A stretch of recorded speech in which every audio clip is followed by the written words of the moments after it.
साधु में झगड़ा नहीं होता है। तो एक महात्मा हमसे कह रहे हरिद्वार में, बड़े बूढ़े संत, महाराज जी क्या बोले, आप सुना रहे कि झगड़े 12 दिन लड़ाई हुई, तो देवताओं का 12 दिन और मनुष्यों का 12 वर्ष, तो 12 वर्ष में चारों जगह कुंभ हो जाते। मैंने कहा हाँ। बोले लड़ाई झगड़े में ये अमृत गिरा, इसलिए हर कुंभ में थोड़ी थोड़ी तो लड़ाई होती है। मैंने कहा आपका भाव बहुत अच्छा है। बोले वो लड़ाई के संस्कार कुंभ के समय पड़ गए तो अब तक पड़े हुए हैं। हरिशरणम। तो कहने का आशय हमारा यह है कि इतना दुर्लभ अमृत भी कथामृत के आगे फीका है। क्यों फीका है? इस स्वर्ग के अमृत को पीने से कोई अजर अमर भले ही हो जाए, पर उसका अज्ञान नष्ट हो जाएगा, उसकी अविद्या नष्ट हो जाएगी, वो निष्पाप हो जाएगा, उसके भीतर काम क्रोध मद लोभ मोह मात्सर्य आदि विकार नहीं रहेंगे, उसको ज्ञान भक्ति वैराग्य प्राप्त हो, ऐसा कुछ नहीं है। तो जब ऐसा कुछ नहीं है तो अमृत का क्या मतलब हुआ? और अमृतत्व भी वैसा अमृतत्व नहीं है।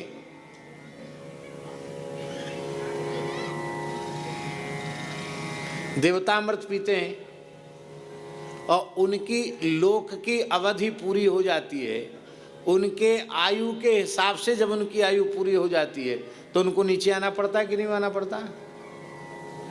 क्षीणे पुण्य मर्तलोकम विशंति, तो वह भी एक अल्पकालिक व्यवस्था ही हुई। हाँ, ये जरूर है कि हम लोग जल्दी पल्दी चले जाते हैं, वो लाखों करोड़ों वर्ष तक अमृत के प्रभाव से रहते हैं। इतना ही अंतर हुआ। क्या अंतर हुआ? इसलिए सच्चा अमृत तो नामामृत है। हरि नामामृत सच्चा अमृत है, हरि कथामृत सच्चा अमृत है। इसके बाद जितने अमृत हैं वो सब केवल बातों बातों के अमृत हैं। हमारे राम स्नेही परंपरा के एक आचार्य चरण हुए हैं संत श्री दरियाब जी महाराज। दरियाब जी महाराज अपनी वाणी में कहते हैं, ये दरियाब जी महाराज की जो परंपरा है ये भी रेवासा धाम से निर्गत है। इसका मूल पीठ रेवासा ही। अमृतनी का कहे सब कोई, अमृतनी का कहे सब कोई, पिए बिन अमर न होई, पिए बिन अमर न होई, पिए बिन अमर न होई,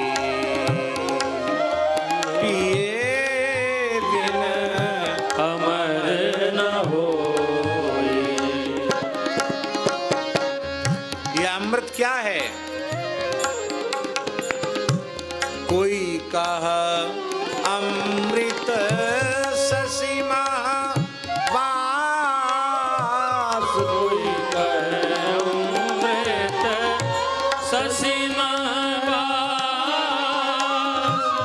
घटे बढ़े क्यों होवे नास, घटे बढ़े क्यों होवे नास। कोई कह अमृत सरगामाई, कोई कहे अमृत सरगामाई,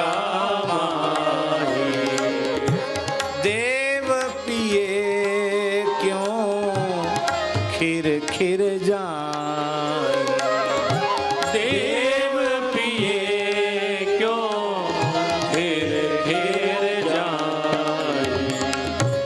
कोई कह अमृत समुंदर माही, कोई कहे अमृत समुंदर माही,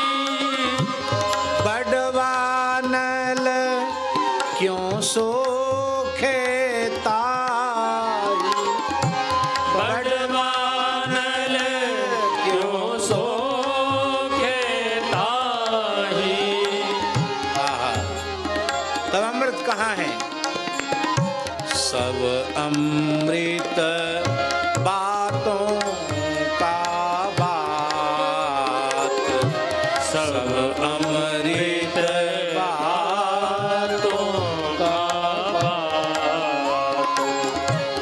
अमृत है संतन के पास, अमृत है संतन के पास। क्या अमृत है? अमृत दरिया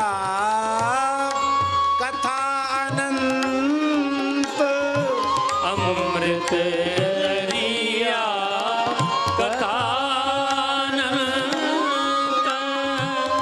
जाको पी पी अमर भय संत, जाको पी पी अमर भय संत। अमृत नीका कहे सबको, अमृत नीका कहे सबको। पिए बिन अमर न होई, पिए बिन अमर न होए। यदि कहो कि चंद्रमा में अमृत है तो चंद्रमा घटता बढ़ता क्यों? चंद्रमा का भी नाश क्यों होता है? यदि कहो कि स्वर्ग में है तो देवता फिर पुण्य क्षीण होने पर मृत्युलोक में उनको क्यों जन्म लेना पड़ता है? यदि कहो कि समुद्र में है तो बड़वा अग्नि उसको जलाती क्यों है? बड़वा नल इसको क्यों जलाता है? कहीं अमृत नहीं है। तब कहाँ अमृत है? बोले सब अमृत बातों का बात, सब बातों बातों का अमृत है। अमृत है संतन के पास। क्या अमृत है? अमृत दरिया कथा अनंत। दरियाब जी तो उनका नाम है संत का, पर दरिया माने समुद्र भी होता है। मानो संत दरियाब जी कह रहे हैं कहीं मान लो अमृत मान भी लो तो एकाध बूंद है, पर कथा तो अमृत का दरिया माने समुद्र है। जाको पी पी अमर भये संत, उस अमृत को पीकर कोई भी अमर हुआ हो तो बताओ। आज मंगलवार है, हम आ रहे थे तो महाराज जी के यहाँ जो अपने मोनी बाबा बैठे हैं ना, मघेरे वाले हनुमान जी, बड़ी भारी भीड़ हो रही वहाँ। मंगलवार को मेला जैसा लग जाता है, शनिवार मंगलवार।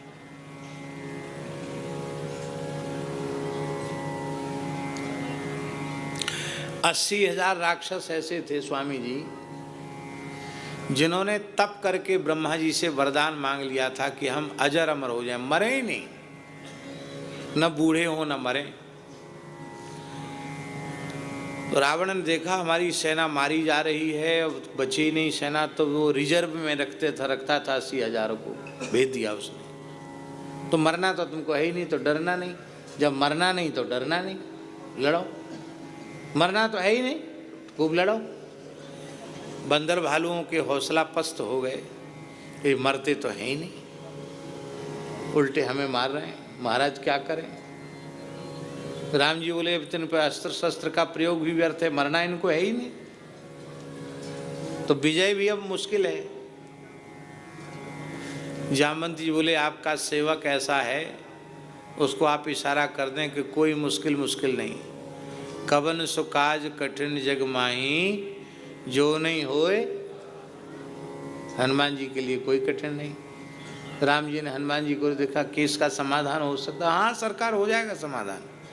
का ब्रह्मा जी का वरदान, बोले वो भी रहा आएगा, कोई बात नहीं, उसका कोई वो नहीं। ब्रह्मा जी का वरदान यथावत रहेगा, समाधान भी हो जाएगा। क्या समाधान? बोले अभी देखो सरकार आपके सामने ही करता हूँ। हनुमान जी ने अपनी पूंछ बढ़ाई और जैसे किसान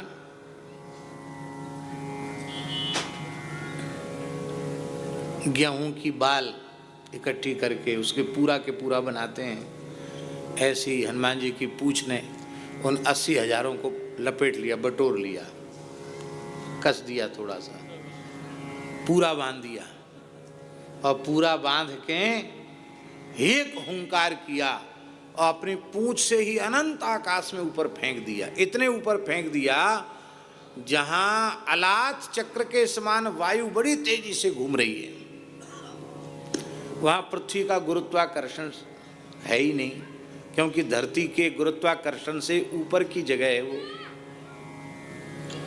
80,000 आज भी घूम रहे हैं, बने रहो हजार हमारा। वो बेचारे कितना पश्चाताप कर रहे होंगे, हमको कई बार उनके ऊपर बड़ी दया आती है। वो 80,000 सोच रहे होंगे इससे अच्छा तो हम ब्रह्मा जी से वरदान न मांगते तो ठीक रहते, न मरे में और न जिए में, खाली घूम रहे हैं, क्यों चक्कर लगा रहे हैं। भैया ये कथा कीर्तन से विमुख होकर अजरत्व अमरत्व प्राप्त कर लेना, ये वरदान नहीं, ये अभिशाप है। सच्चा अमरत्व तो भगवान की कथा देती है।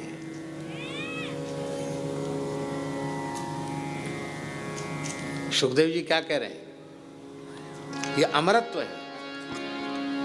त्वं तु राजन मरिष्येति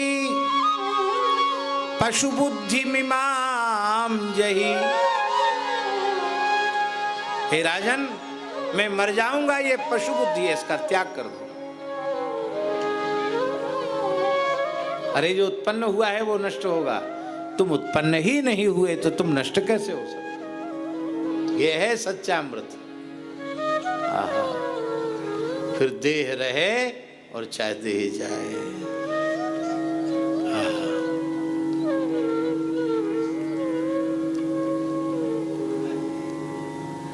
फिर चाहे देह रहे चाहे देह जाए, उसकी कोई परवाह नहीं। और यही है सच्चा अमरत्व। इसलिए शुकदेव जी ने कहा कि तुम कथा में तुम्हारी श्रद्धा ही नहीं, कथा की महिमा ही तुम नहीं जानते। यदि तुम कथा की महिमा जानते होते तो कथा का सौदा नहीं करते। तो कथा की कीमत लगाने वाला व्यक्ति कथा सुनने का अधिकारी नहीं। इसलिए जाओ, चले जाओ। जो कथा देवताओं को दुर्लभ है, वह कथा हम सबको सुनने को प्राप्त हो रही है। श्रीमद्भागवती वार्ता सुराणाम अपि दुर्लभा।